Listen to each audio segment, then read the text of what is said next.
O livro dos Números. Esse quarto livro da Bíblia leva adiante a história de Israel após o êxodo da escravidão no Egito. Deus os trouxe para o Monte Sinai e fez uma aliança com eles. E apesar da rebelião de Israel, Deus havia graciosamente providenciado um caminho para Israel viver perto de sua santa presença no tabernáculo. Assim, o livro de Números começa quando Israel termina sua estadia de 1 ano no Monte Sinai. E eles partem para o deserto a caminho da terra que Deus prometeu a Abraão. O enredo do livro é projetado de acordo com os estágios da sua jornada. A primeira sessão começa no Monte Sinai, mas depois eles saem e viajam para o deserto de Parã. E de lá, eles viajam para as planícies de Moabe, que fica bem em frente à Terra Prometida. A primeira parte começa com um censo, onde as pessoas são numeradas e é de onde o livro recebe o seu nome. E então a lei sobre como as tribos de Israel deveriam ser organizadas no seu acampamento. Assim, o tabernáculo deveria estar no centro e em volta dele os sacerdotes e os levitas. E então, ao redor deles, as 12 tribos arrumadas ordenadamente com Judá à frente.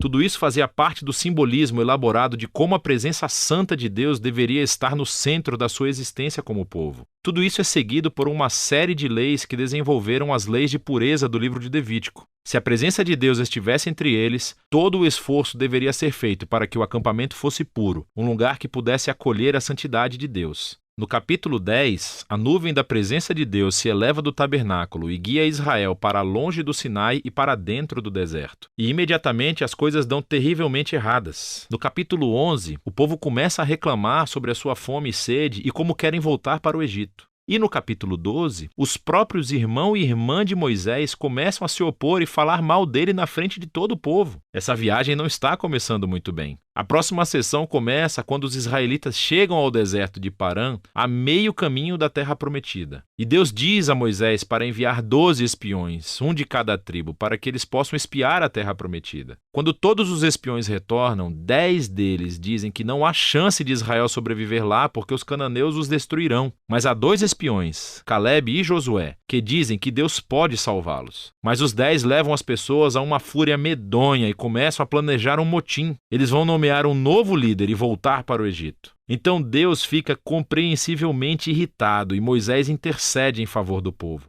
Ele chama Deus para ser fiel às suas promessas a Abraão. E Deus faz isso, mas não às custas da sua justiça. Ele dá a esses israelitas o que eles querem, não entrar na terra. E Deus condena essa geração a peregrinar no deserto por 40 anos, até que morram. Somente os seus filhos entrarão na terra prometida. Agora, você poderia imaginar que essa consequência grave serviria de aviso para eles. Mas não, tudo fica ainda pior. Na próxima história, há um grupo de levitas que começou uma rebelião. E eles desafiam a liderança de Moisés e Arão, dizendo que eles foram longe demais. Assim, Deus lida severamente com esses levitas e renova o seu compromisso com Moisés e Arão como líderes de Israel. À medida que eles saem da região de Parã e pegam a estrada, tudo cai no fundo do poço de novo. Os israelitas começam a reclamar novamente sobre a sua sede e perguntam por que Moisés os tirou do Egito. Então Deus diz a Moisés para falar com uma rocha para trazer água para todo o povo. Mas Moisés não faz isso e ele ultrapassa os seus limites. Ele bate na pedra 2 vezes e depois diz: "Seus rebeldes, será que nós vamos ter que tirar água dessa rocha?" E então Moisés desonra a Deus, colocando-se no lugar de Deus como aquele que traz a água. E assim, Moisés traz sobre si o mesmo destino que a geração do deserto.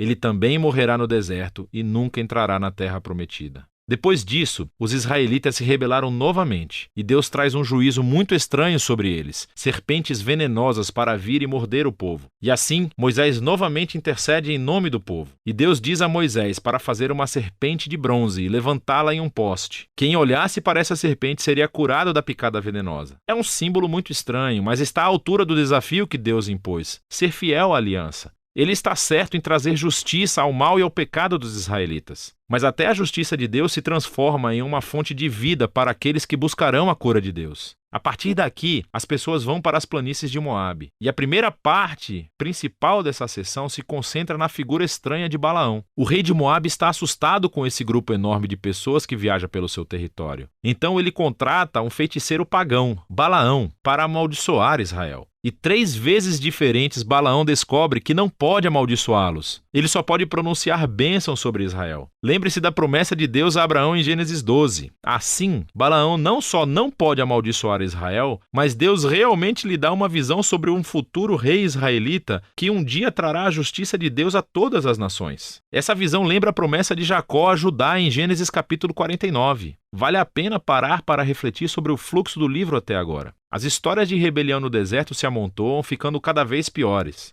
E embora Deus traga atos parciais de justiça sobre Israel, ele também continuou mostrando misericórdia, fornecendo comida e água ao longo do caminho. E assim a história de Balaão mostra a graça de Deus em cores brilhantes. Porque aqui está Israel, em um acampamento, resmungando e se rebelando. Mas nas colinas, sem o conhecimento deles, Deus os está protegendo e até mesmo os abençoando. E é esse contraste entre a rebelião de Israel e a fidelidade de Deus no deserto que tornou essas histórias tão importantes para as gerações posteriores de Israel. Assim, as histórias do deserto são recontadas diversas vezes por profetas e poetas bíblicos, e até mesmo pelos apóstolos no Novo Testamento. E essas histórias sempre servem como um aviso, que embora Deus seja fiel às suas promessas da aliança, ele também permitirá que o seu povo se rebele e enfrente as consequências. Depois disso, o restante do livro se concentra nos filhos da geração do deserto, e eles começam a se preparar para herdar a terra prometida. Eles fazem outro censo da nova geração e ganham uma série de batalhas com os grupos de pessoas ao redor deles. E algumas tribos até começam a se estabelecer na terra prometida. Então o livro termina com a nova geração pronta para entrar na terra. E Moisés está prestes a entregar as suas palavras finais de sabedoria e advertência. Mas por enquanto, é disso que se trata o livro de Números.